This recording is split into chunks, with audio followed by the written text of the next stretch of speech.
On my wedding day, my name Danica Lowell echoed through a chapel filled with guests, but not a single person from my own family stood up to greet me. 3 empty rows stared back at me like a punishment I still didn't understand. And just when I thought abandonment was the worst they could do, my father proved me wrong. He showed up later with cops. That was the moment I realized the people meant to protect me had become the ones willing to break me. And everything that came after started from there. The moment I stepped into the chapel at Stone Ridge, a strange stillness pressed against my chest. The wooden beams above me carried the faint scent of pine, and through the tall glass windows, winter sunlight stretched across the valley like a sheet of cold silver. Guests murmured softly, their voices echoing in the open space, as if the mountain itself was listening. Evan's hand found mine, warm and steady, but it didn't quiet the sharp sting rising in my throat. 3 rows on the left side of the aisle rows meant for the people who had known me all my life sat untouched. No coats draped over the backs of chairs.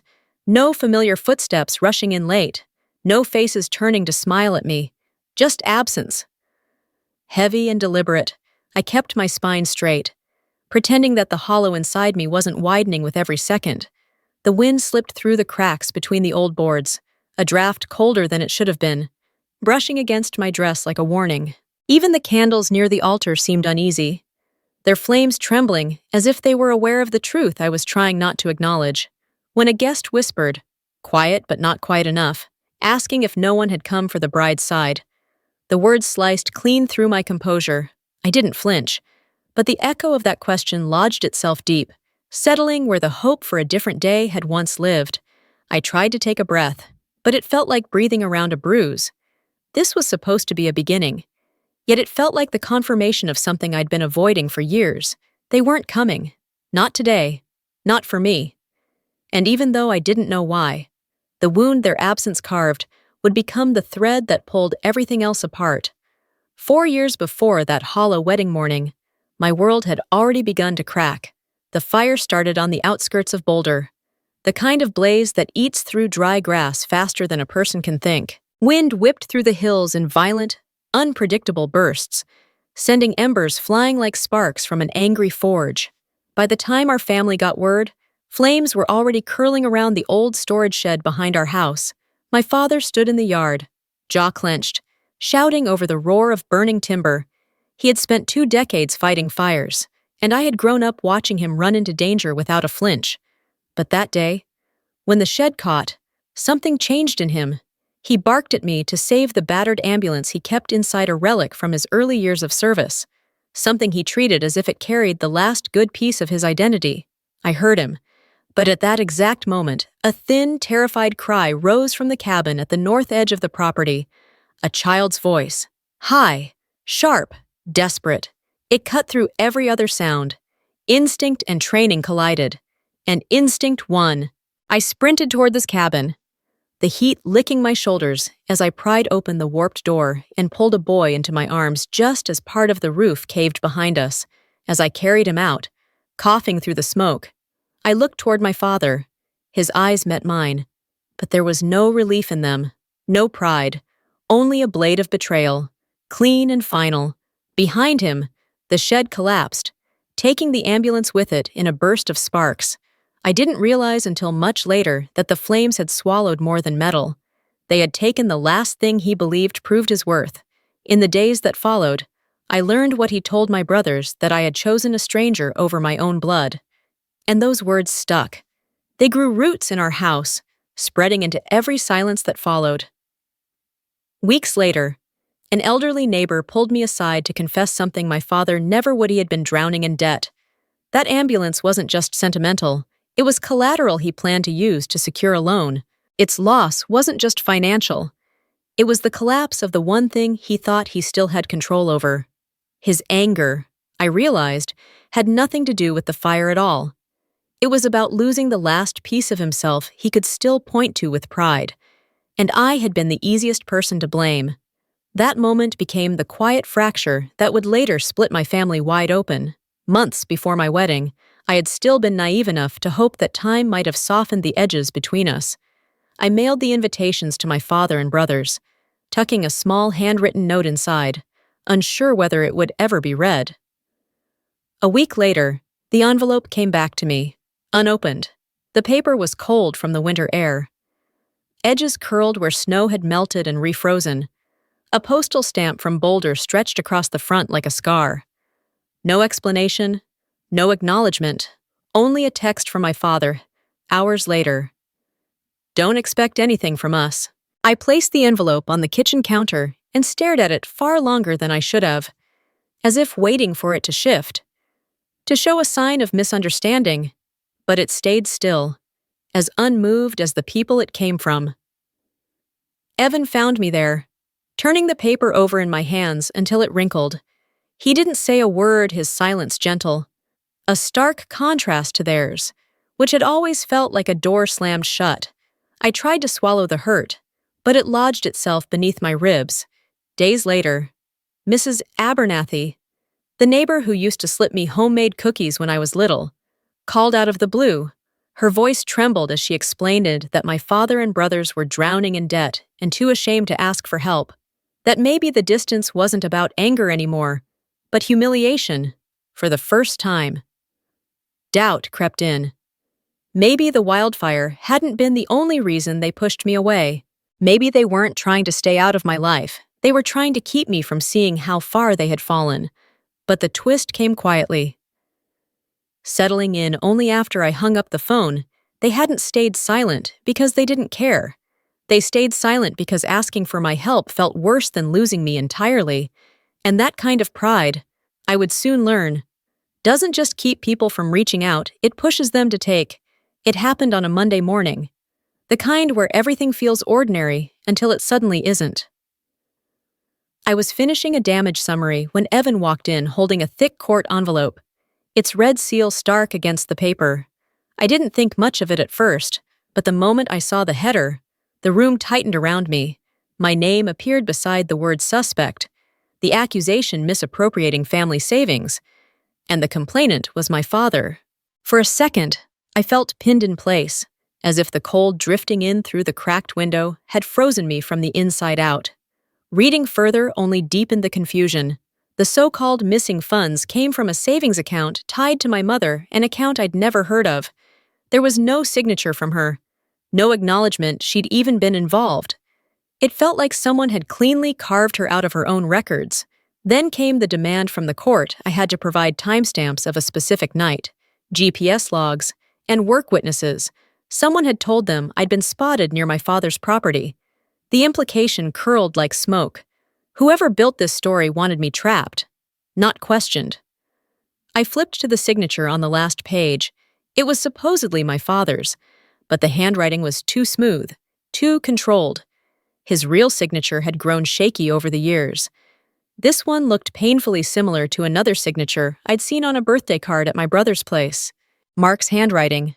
The weight of it settled heavily. This wasn't just my father acting alone. Something far more coordinated was happening behind my back. I woke to my phone vibrating under the pillow, its screen glowing with a message demanding I return the money.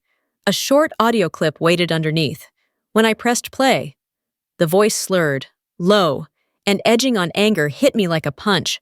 I knew that voice. Evan. After listening, confirmed it without hesitation. It was Mark. The knot in my chest tightened as I pulled out my mother's old documents again, searching for anything I had missed. That was when I noticed the pattern 2 bank accounts opened months earlier under her name, withdrawals that lined up almost perfectly with periods when both my brothers were struggling. The math wasn't subtle. They didn't just need money, they needed someone to carry the fallout. Then I found a transfer of $900 attributed to me, but the digital footprint traced back to a bar where Mark practically lived. At the time of the transfer, I had been knee-deep in floodwater miles away. Whoever staged this didn't care about precision-only damage. Later that morning, tucked between bills in my mailbox, I found a handwritten note. The curve of the letters, the rushed angles, I recognized Luke's handwriting instantly. The threat was short, promising that things would escalate if I didn't cooperate. The same handwriting had appeared in the court file. The truth settled over me with brutal clarity. It wasn't one brother, or even just my father. They were working together, building a version of reality where I was the villain. And standing there under the dim porch light, I realized they weren't simply angry at me. They were desperate enough to destroy me if it meant saving themselves. At 7:15, the pounding at my door snapped me out of the last thin layer of sleep I had. Denver was buried under fresh snow, the kind that made the whole street look still and harmless. But the moment I opened the door, everything inside me went rigid. My father stood between two Jefferson County officers, snow melting off his coat, his face set like stone. For a heartbeat, I wondered if he'd come to talk. He didn't. He told them he wanted to report me for breaking into his home. It felt like the floor tilted. He handed over a blurry video pulled from the backyard camera, a hooded figure moving quickly across the screen, the timestamp matching the night the money supposedly vanished. One officer compared the footage to me, eyes scanning my height and build before saying the resemblance was there. My cheeks burned despite the cold pouring in behind them. I forced myself to stay calm and pulled up my FEMA GPS log. The timestamp showed I'd been more than 100 miles away on duty that entire night. One officer nodded, but my father immediately claimed I could have hired someone else. Even the officers looked thrown by how far he was willing to stretch the accusation. They asked about shoe prints found in his yard. When I said I wore a 7.5, they exchanged a look. The prints were size 11.5, exactly the size Mark wore. My father hesitated, then muttered something about visitors. That tiny pause told me more truth than anything he'd said all morning. But the final crack appeared when the officers questioned how he accessed the camera system. My mother had set the password years ago, and he never remembered it. Yet here he was, presenting video he supposedly pulled himself. When pressed, he admitted Mark had sent it to him. The officers examined the footage again and pointed out warped metadata. The hooded figure wore a type of beanie sold only at a store next to Rusty Bluff, the bar Mark practically lived in. My father couldn't look at me after that, his gaze fixed somewhere past my shoulder, as if meeting my eyes would shatter something he wasn't ready to face. And standing there with snow soaking into the doorway, I realized my family had constructed the entire scene. They wanted the officers to leave with me in handcuffs. They almost succeeded. I hoped the confrontation would be the breaking point, that maybe seeing the truth exposed would slow whatever was spiraling out of control. Instead, a new blow landed before noon. FEMA emailed me a notice. A complaint had been filed accusing me of misusing internal data. My Level 4 clearance was suspended pending review. One short message, and suddenly, my job, my anchor, was slipping from under me. Evan studied the attached letter and recognized the handwriting immediately. The slanted letters, the heavy pressure on every Y, the strange loop on the L. It was Luke's. The realization tightened something deep in my chest. My oldest brother wasn't just involved, he was actively pushing me toward a cliff. Later, a coworker pulled me aside during lunch to share that someone had called the office 3 times asking about my disciplinary history, digging for anything that could be twisted into ammunition. My father had always believed a person's past was the easiest way to destroy their present. Hearing that tactic turned on me made my stomach turn, but the sharpest hit came in the afternoon. When a hospital bill addressed to my mother showed up in my mailbox, the payment had been made through an account under my name, an account I never opened. Someone had stolen my identity, created a trail, and handed it over as evidence. That evening, Evan pulled up the security footage from our street. Mark appeared twice in the recordings, standing under the street lamp, staring at our window, phone in hand. Both visits happened the week before the court notice arrived. Evan's voice was low when he said they'd planned this from the start, and as I stared at Mark's blurred outline on the screen, I understood something bitter and irrevocable. My family wasn't acting out of anger. They were acting out of desperation, and they were willing to drag me under to keep themselves afloat. Driving back to Boulder felt like forcing myself into a past I'd spent years avoiding. The old house stood exactly where I'd left it, quiet and hollow, the fence still scarred from the fire. A cold wind slipped through the charred boards and carried that faint, unmistakable smell of ash. Stepping inside was like opening a door to a room I'd locked in my mind. Nothing had changed, yet everything felt different. In the kitchen, The lowest cabinet let out its familiar cack as I pulled it open. Beneath a stack of greasy bills sat a leather-bound notebook I'd never seen before. Page after page listed loans under my mother's name, each ending with the same promise Mark will repay. He never had. She had hidden every one of his debts, carrying them quietly while the rest of us went on believing everything was fine. The weight of what she'd protected and what they'd taken pressed hard against my chest. Outside, Mr. Peterson waved me over and admitted he'd seen strangers going in and out of the house for months. One woman stayed so long she practically lived there. His words snapped every scattered detail in place: the altered video, the wrong shoe size, the unfamiliar silhouette. I found Mark at Rusty Bluff, slumped against his car, drunk and defeated. He confessed more than I expected. They needed money. My father believed I owed them. And the woman in the video wasn't me. It was Mark's ex, using an old key. They'd staged everything, not out of anger, but out of desperation. The morning of the hearing felt colder than any Denver winter. The fluorescent lights inside the county building cast a pale glare over rows of wooden benches, and the air carried that familiar sterile scent of paper and dust. I stood before the panel, my hands steady, though exhaustion clung to every part of me. Across the room, my father sat rigid in the complainant's seat, while Mark and Luke hovered behind him like shadows, unwilling to step into their own blame. When the proceedings began, the FEMA representative stepped forward with the GPS logs. The panel studied the data, scrolling through timestamps without expression. The evidence placed me more than 100 miles away at the rescue station during the exact time the video claimed I'd been near my father's home. Their conclusion was swift and matter-of-fact. I could not have been anywhere near the alleged scene. For the first time, I saw a flicker of doubt ripple through the room. A technical analyst took the stand next, pulling up the backyard footage my father had turned over. He explained how the timestamp had been altered, how the metadata revealed the file had passed through 3 devices before reaching the police.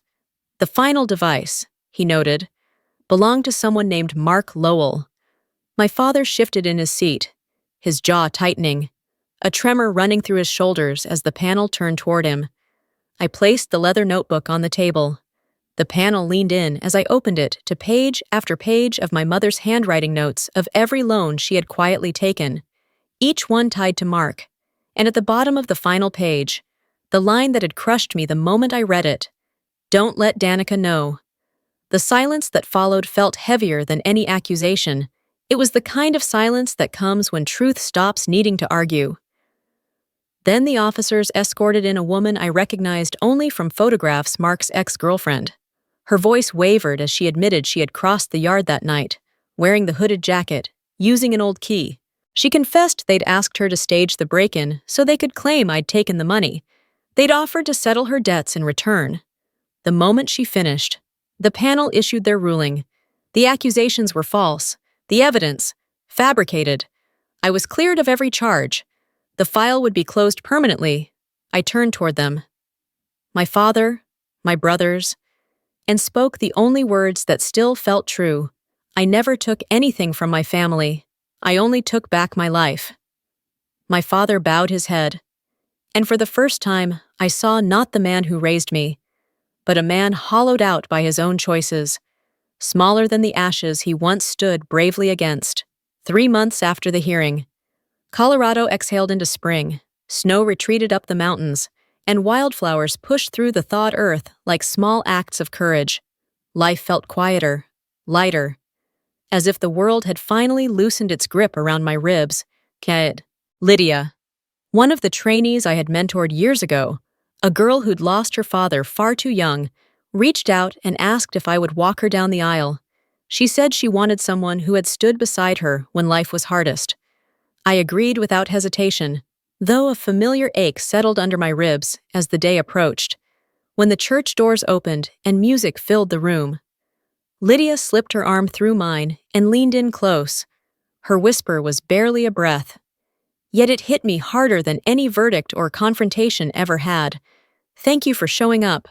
The words wrapped around a part of me I didn't realize was still bruised. In that moment, standing in the warm glow of the sanctuary, It felt like someone handed back the piece of my own wedding day that had been stolen. Outside, the sun cast a golden stretch over the Rocky Mountains. Not triumph, not vengeance, just peace, the kind I had fought for, the kind I finally chose for myself. I can't choose the family I was born into, but I can choose the kind of person I become, and I choose to be someone who shows up even when the people who raised me never did.